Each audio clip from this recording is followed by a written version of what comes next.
gustó vivir la vida. Siempre supe que había riesgos y los acepté porque otra opción tenía. Nunca me gustó la escuela y traía un chingo de sueños, empezando por formar una familia.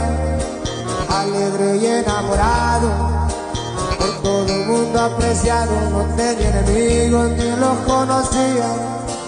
Si tal vez se equivocaron